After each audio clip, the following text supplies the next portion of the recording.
Operation Kagar శివరంకానికి చేరుకుంది. అయితే ఈ నేపథ్యంలోనే పెద్ద ఎత్తున కోపింగ్ ఆపరేషన్ జరుగుతున్నాయి, ఎన్కౌంటర్ జరుగుతున్నాయి, అగ్రనేతలు నేలకొరుగుతున్నారు. ఈ నేపథ్యంలోనే ఇప్పుడు తాజాగా మావోయిస్టు నుంచి ఒక ప్రతిపాదన వచ్చింది. మధ్యప్రదేశ్, మహారాష్ట్ర, ఛత్తీస్గఢ్ జోనల్ కమిటీకి సంబంధించిన అనంత్ పేరుతో ఒక ప్రకటన వచ్చింది. ఈ ప్రకటనలో ఆయుధాలు వదిలిపెడతామని చెప్పి కూడా ప్రకటనలో పేర్కొన్నారు. అంతేకాకుండా అటు ఆపరేషన్ సంబంధించిన ఎన్కౌంటర్స్ కావచ్చు, ఆపరేషన్స్ కావచ్చు నిలిపివేస్తే మేము కూడా ఆ మేరకు కాల్పుల వివరణను ప్రకటిస్తాము, ఆయుధాలను వదిలిపెట్టి లొంగిపోతామని అనంత్ ఒక ప్రకటన చేశారు. అయితే దీన్ని ఏ విధంగా చూస్తారు అనే దాని మీద ప్రస్తుతానికి అరగోపాలం అంటున్నారు. సరే చెప్పండి, నిజంగా ఈ ప్రకటనను మీరు ఏ విధంగా చూస్తారు? అంటే మొత్తంగా గత 2-3 నెలలుగా ఈ డెవలప్మెంట్స్ ఏవైతే జరుగుతున్నాయో స్పష్టంగా ఒక విషయం తెలుస్తుందంటే మావోయిస్టు పార్టీలో భిన్నమైన అభిప్రాయాలు వచ్చాయి, భిన్నమైన దృక్పథాలు బయటకు వచ్చాయి. మొదట ఈ హోమ్ మినిస్ట్రీ ఈ ఆపరేషన్ కగారు ప్రకటిస్తూనే వాళ్ళు ఇక్కడ చంద్రకుమార్ గారు చొరవ తీసుకున్నాక శాంతి చర్చలు జరగాలన్నప్పుడు వాళ్ళ తక్షణమే దానికి స్పందించి శాంతి చర్చకు మేము సిద్ధంగా ఉన్నాం, కేంద్ర ప్రభుత్వంతో మేము మాట్లాడుతాం, కానీ మాకు ఒక నెల సమయం ఇస్తే పార్టీ మొత్తంగా కలిసి పార్టీగా నిర్ణయం తీసుకుంటే మేము అప్పుడు ప్రభుత్వము వాడు డిమాండ్ చేస్తుంది ఏంటి, మా సమస్యలు ఏమిటి అని చెప్పి ఒక శాంతియుత పరిష్కార మార్గాన్ని వెతకాలి అని గతంలో ఉమ్మడి ఆంధ్రప్రదేశ్లో శాంతి చర్చలు జరిగినట్టుగా దానికి కొనసాగింపుగా బహుశా దానికంటే మెరుగ్గా ఈసారి శాంతి చర్చలు జరిగేవి. కానీ ప్రభుత్వము దానికి అంగీకరించలేదు. దానికి కావక మేము కూడా ఢిల్లీలో వెళ్ళి మీటింగ్ పెట్టాము, ఇక్కడ కూడా చాలా ఒత్తిడి పెట్టినా ప్రభుత్వము అది వినడానికి ప్రభుత్వానికి చాలా స్పష్టంగా ఒకటేమిటంటే ఈ వనరులు ఏవైతున్నాయో ఖనిజ వనరులు వాటిని కార్పొరేట్కి అప్పచెప్పాలని తొందర ఉంది. వాళ్ళు వీడి మీద చాలా ఒత్తిడి పెట్టారు. ఈ ఒత్తిడి వలన ఏంటంటే వాళ్ళు ముహూర్తం పెట్టేసి ఈ ముహూర్తం లోపల మీకు వనరులు ఇస్తాం అని చెప్పారు. కాబట్టి ప్రభుత్వం ఇప్పుడు ఏ మాట వినడానికి కూడా సిద్ధంగా లేదు అసలు. అయితే దీనివల్ల ఏమైందంటే పార్టీ కలవడానికి అవకాశం రాలే. వాడు ఒకసారి అవకాశం వస్తే అప్పుడు ఏమైందంటే ఈ అన్ని మహారాష్ట్ర, మధ్యప్రదేశ్ మీరు చెప్తున్న ఈ ప్రాంతాలు ఎక్కడెక్కడైతే ఈ ఉద్యమం నడుస్తుందో అన్ని ప్రాంతాల వాళ్ళు అక్కడ కూర్చొని మొత్తంగా పార్టీ మాట్లాడితే ఇది ఒకేసారి ఒకవేళ నిజంగానే వాళ్ళు మేము ఆయుధాలు ఒప్పజెప్పి మేము బయటకు వస్తామని అంటారా, లేక వనరులు ఆదివాసులకు కొన్ని హక్కులు ఇస్తే మేము ఉద్యమం ఆపుతామంటారు, వాళ్ళు ఏ ప్రత్యామ్నాయాలు చెప్పేవాళ్ళు మనకు తెలియదు. కానీ ఆ ప్రయత్నం జరగకపోవడం వల్లనే ఇవాళ ఇంత సంక్షోభం మనకు కనిపిస్తున్నది. పార్టీ ఒక చోట కలిసి నిర్ణయం తీసుకోకపోవడం వలన భిన్నమైనటువంటి అభిప్రాయాలు, భిన్నమైనటువంటి ప్రకటనలు వస్తున్నాయి. ఈ ప్రకటనలో ఎన్ని ప్రకటనలు వాళ్ళు చేస్తున్నారో, ఎన్ని ప్రకటనలు కన్ఫ్యూజన్ క్రియేట్ చేయడానికి మొత్తంగా ఇది జరుగుతున్నదో మనకు తెలియదు.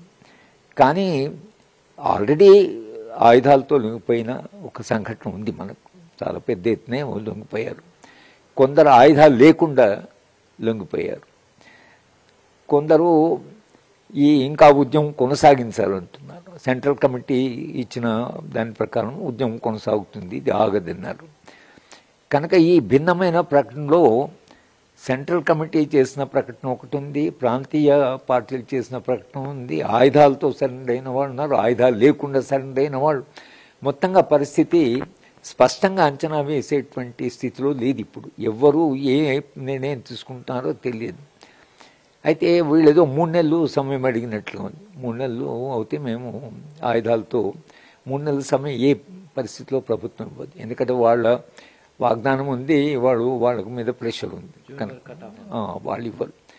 అయితే మీరు సరెండర్ కాండి, ఎంత తొందరగా సరెండర్ అయ్యి ఆయుధాలతో అయితే అంత తొందరగా జనజీవనం అంతే. మీకు ఈ ఖనిజ వనరుల మీద కళ్ళు ఉన్న వాళ్ళు ఎట్లా ఉన్నారంటే ఆయుధాలతో సరెండర్ అవుతూనే ఆ వేణుగోపాల్తో సహా అందరికి ఉద్యోగాలు ఇస్తామన్నారు. వేణుగోపాల్ని అయితే వాళ్ళ బ్రాండ్ అంబాసిడర్గా పెట్టుకుంటామన్నారు. మిగతా వాళ్ళందరికీ తప్పకుండా ఖనిజ వనరులతో వేపుడు దాంట్లో అందరికి ఉద్యోగం ఇస్తామని కూడా ప్రకటన చేశారు. కనుక ఈ ఖనిజ వనరుల మీద ఉండే కాంట్రాక్టర్స్ ఎవరైతున్నారో, ఈ పెట్టుబడిదారులు ఎవరైతున్నారో వాళ్ళ తొందర కూడా ఉంది. ఎందుకంటే తొందరగా చేస్తే ఈ ఖనిజ వనరులు బయటకు వస్తే దేశ సంపద పెరుగుతుంది, లేకపోతే తమ ఆదాయాలు పెరుగుతాయి అనేటువంటిది ఉంది. కనుక దీంట్లో ఇన్ని ఉన్నాయి. కాంట్రాక్టర్ క్లాస్ ఉంది, తర్వాత ప్రభుత్వం ఉంది దీంట్లో మధ్యన, తర్వాత ప్రజలు ఉన్నారు, ఆదివాసీ ప్రజలు ఉన్నారు. ఆదివాసీ ప్రజలు ఇప్పుడు ఏమనుకుంటున్నారో వాళ్ళ స్పందన ఏమిటో మనకెవరికి తెలియదు. మనం ఏమంటున్నామంటే శాంతి చర్చలు ఒకవేళ మావోయిస్ట్ పార్టీతో జరిగిందా అని జరపకున్నా కనీసం ఆదివాసీ నాయకులతో మాట్లాడండి, ఆదివాసులతో కూర్చొని మాట్లాడి వాళ్ళు ఏం కావాలంటారో అడగండి అనేటువంటి విషయం కూడా మనం ఒక సలహాగా చెప్పాం. కానీ ఎవరు ఏది వినే పరిస్థితిలో లేరు. ఇప్పుడు బయట నుంచి సలహాలు ఇచ్చే పరిస్థితి దాటిపోయింది ఇప్పుడు. కనుక మేము కూడా చూస్తున్నాం ఇది ఏమేమి మార్పులు వస్తున్నాయి, ఏమేమి దీంట్లో సంక్షోభం జరుగుతుంది, ఇది అంతిమంగా ఏ దిశగా పోతుంది అనేది ఇవాళ బయట ఉండేటువంటి ఎవరికి కూడా ఏమీ దీంట్లో చేయగలిగిన ప్రయత్నం వల్ల శాంతి చర్చలు పోండి అనే ప్రయత్నం చేశాం. ఆ ప్రయత్నము తక్షణంగా అయితే సఫలం కాలేదు. లేదా మార్చు 2026 తర్వాత జరిగేటువంటి పరిణామాలు ఏవైతున్నాయో అప్పుడు ఒకవేళ కార్పొరేట్ వాళ్ళు ఎంటర్ అయ్యి ఖనిజాలు తవ్వడం మొదలుపెట్టిన తర్వాత ఆదివాసులు నిర్వాసులు అవుతే అప్పుడు ఉద్యమం ఏ రూపం తీసుకుంటుందో మనకు తెలియదు. రెండవది, ఉద్యమంలో కొందరు కొనసాగుతారా ఇంకా మార్చి తర్వాత కూడా, ఎందుకంటే మార్చి తర్వాత కానీ మనకి ఏ విషయం స్పష్టం కాదు. మార్చి తర్వాత కూడా ఈ ఉద్యమం ఏ కాలైనా కొనసాగితే అప్పుడు హోమ్ మినిస్ట్రీ ఏం చేస్తారు, నిజంగానే కార్పొరేట్ శక్తులను రాని కొందరైనా అక్కడ అడ్డుపడితే లేదా ఆదివాసులే శాంతియుతంగా అడ్డుపడితే అప్పుడు ప్రభుత్వం అయినా శాంతి చర్చలు చేయవలసిన అవసరం ఉంటుంది, ఆదివాసులతోనైనా మాట్లాడవలసి. ఎందుకంటే ఆదివాసులు లక్షల్లో ఒకవేళ వాళ్ళు మా ఖనిజాలు మేము ఇవ్వము, లేకపోతే ఖనిజాల వనరులో మా అభివృద్ధి సంగతి చెప్పండి అని ఆదివాసులు అడిగితే అప్పుడు ఆదివాసులు నిరాయుధులైన ఆదివాసులను ప్రభుత్వము ఈ విధంగా డీల్ చేయడానికి రాదు.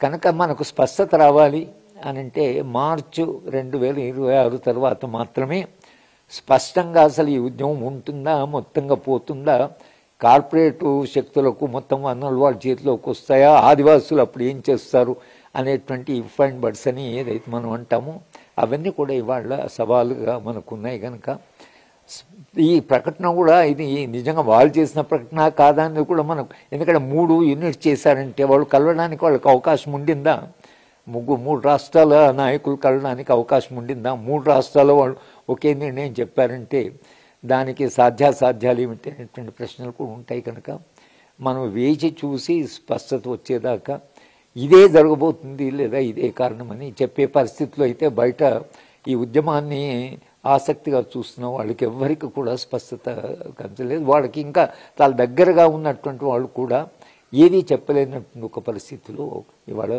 సమాజం ఉందా అంటే మల్లోదుల స్టేట్మెంట్ కావచ్చు, తర్వాత ఇప్పుడు వచ్చిన స్టేట్మెంట్ కావచ్చు, ఇది కొనసాగింపు అనుకోవచ్చా, లేకుంటే ఇప్పుడు చూస్తే మేము కలవలేని స్థితిలో ఉన్నాం కాబట్టి 3 నెలల టైం ఇవ్వండి, అప్పుడు కానీ మేము అందరితో మాట్లాడేసి చిన్న అంటే రేడియో సమాచారాన్ని మేము మాట్లాడేసుకొని అప్పుడు ముందుకెళ్తాం, మీరు ఒక డేట్ చెప్పండి, మేము కూడా ఖచ్చితంగా డేట్ ప్రకటిస్తామని చెప్పడం జరిగింది. కాబట్టి నిజంగా కలవలేని పరిస్థితుల్లో మీరు చెప్తున్నారు, వాళ్ళు కూడా చెప్తున్నారు. కాబట్టి ఫర్దర్గా ఎట్లా ఉండబోతుంది, ఒకవేళ ప్రభుత్వం ఒప్పుకుంటే ఎట్లా ఉంటుంది, వీళ్ళు ఒప్పుకుంటే ఎట్లా ఉంటుంది? ఇప్పుడు మీరు చెప్పింది అయితే అది ఒరిజినల్ పార్టీ స్టాండ్. అది పార్టీ అప్పుడు చేసిన ప్రకటన ఏంటంటే ఈస్టర్న్ డివిజన్ ఒకతను ప్రకటన చేశాడు. ఫస్ట్ ఆయనదే బయటకు వచ్చింది, అది వీడియో ద్వారా బయటకు వచ్చింది. కానీ అప్పుడు పార్టీ చెప్పింది ఏంటంటే మాకు కొంత సమయం ఇవ్వండి, సమయం ఇస్తే పార్టీగా మేము కలిసి మేము ఒక నిర్ణయం తీసుకొని ప్రభుత్వంతో మాట్లాడడం కానీ అది మాకు సాధ్యమవుతుంది. ఎందుకంటే పార్టీగా నిర్ణయం తీసుకోకపోతే మేము ఏ ప్రకటన చేయలేము. ఎవరు చేయాలి ప్రకటన పార్టీ అయి చేయాలి, సెంట్రల్ కమిటీ చేయాలి. సెంట్రల్ కమిటీ చేయాలంటే సెంట్రల్ కమిటీకి కలిసే అవకాశం ఉండాలి కదా. అది వాళ్ళు అడిగింది ఏమిటంటే మాకు అవకాశం ఇవ్వండి, కొంత సీజ్ ఫైర్గా మనం ప్రకటిద్దాం, మేము మా తరఫు నుంచి ఏం చేయము, మీ తరఫు నుంచి ఏమీ యాక్షన్ లేకుండా మమ్మల్ని కలిసేటువంటి అవకాశం ఇస్తే స్పష్టంగా ప్రభుత్వానికి పార్టీ స్టాండ్ ఏమిటో చెప్తామని అన్నారు. అదే ఇప్పుడు వీళ్ళు మాట్లాడుతున్నాయంటే మేము కలవడానికి అవకాశం ఉండాలి కాబట్టి మాకు కొంత సమయం ఇవ్వండి అని అంటున్నారు. కాబట్టి ప్రభుత్వమైనా కొంత సమయం వాళ్ళ డెడ్ లైన్ లోపల సమయంలో కలవడానికి అవకాశం ఇస్తే కొంత ప్రాణ నష్టము తక్కువ జరుగుతుంది. ఇంత ప్రాణ నష్టం జరగకుండా సమస్య పరిష్కారం కలిగితే కనీసం ప్రాణాలైనా మిగులుతాయి కదా. కనుక ప్రభుత్వం ఇప్పటికైనా స్పందించి మొత్తంగా పార్టీ వాళ్ళు అందరూ కలిసి ఒక ప్రకటన చేసేదాకా ఒకళ్ళు అవకాశం ఇస్తే అప్పుడు బహుశా మరింత శాంతియుతంగా ఇంత హింస లేకుండా ఒకవేళ సమస్య పరిష్కారం కాగలిగితే దానికంటే మించినటువంటి పరిష్కారం ఉండదు. మేము కోరుకున్నది కూడా ప్రాణ నష్టం లేకుండా సమస్యమైన పరిష్కారమే. ఆదివాసుల హక్కులు కాపాడడానికి రేపు ఒకవేళ కార్పొరేట్లకి ఖనిజాలు ఒప్పజెప్పిన ఆదివాసులకు మనము భారత రాజ్యాంగంలో షెడ్యూల్ 5 నుంచి ఇచ్చి మొన్న 2006 ఫారెస్ట్ రైట్స్ దాకా ఈ హక్కులన్నీ ఏవైతే ఇచ్చామో హక్కులను గౌరవించి ఆదివాసుల యొక్క వాళ్ళ అభిప్రాయాన్ని కూడా గౌరవించి మీరు ఈ ఖనిజాలను తీసుకోవడం కార్పొరేట్కి పంపిస్తే అది మరింత మెరుగైన పరిష్కారం అవుతుందని మేము అనుకుంటున్నాం బయట ఉన్నట్టు వాళ్ళు. మీరు చూస్తే మీరు చెప్పింది కరెక్టే, కానీ ఫర్దర్గా చూస్తే ఇప్పుడైతే ఎక్కడ ఆయుధాలు వదిలిపెట్టే ప్రసక్తి అని కొంతమంది వస్తున్నారు, కానీ ఎక్కడ ఆపరేషన్ కగారు మొత్తం ఉధృతంగా కొనసాగుతుంది. దానికి సంబంధించి ప్రభుత్వం నుంచి ఎలాంటి స్పందన రావట్లేదు. ప్రభుత్వమే ఒత్తిడి కోసం మీరేమైనా చేస్తారా? ప్రభుత్వం పైన ఒత్తిడి కోసం ఏమైనా మీరు చేస్తారా? అంటే వాళ్ళు ఒత్తిడికి లొంగే ప్రభుత్వం కాదు ఇది. ఇక్కడ కాంగ్రెస్ ప్రభుత్వం ఉండింది కాబట్టి కాంగ్రెస్ ప్రభుత్వము ఒక రకంగా శంకరంగారు లాంటి వాళ్ళు శాంతి చర్చలకు ఆయన చొరవ తీసుకున్నాడు కాబట్టి దానికి 10 ఏళ్ల ప్రయత్నం జరిగింది. అది ఒకరోజు జరిగిన శాంతి చర్చలు కాదు, 10 ఏళ్ల ప్రయత్నం జరిగింది. 10 ఏళ్ల ప్రయత్నం జరిగిన తర్వాత ఇక్కడ శాంతి చర్చలు జరిగాయి కాబట్టి శాంతి చర్చలు సాధ్యమే అంటే విప్లవ పార్టీ ప్రభుత్వం కూర్చొని మాట్లాడుకోవడం సాధ్యమే అనేటువంటి ఒక ఫలితము ఆ ప్రయోగం నుంచి వచ్చింది. ఆ ప్రయోగము ద్వారానే మళ్ళీ మనము కూడా ఇదే ప్రభుత్వానికి ఎప్పుడైతే వీళ్ళు ఆపరేషన్ కగారు చెప్పారో మీరు ఆపరేషన్ కగారు కంటే ముందు శాంతి చర్చలు ఒకసారి జరపండి, జరిపితే దాంట్లోంచి ఏదైనా శాంతియుత పరిష్కార మార్గం రావచ్చు, ప్రాణ నష్టం లేకుండా ఏదైనా చేయొచ్చని మనము సలహా చెప్పాం.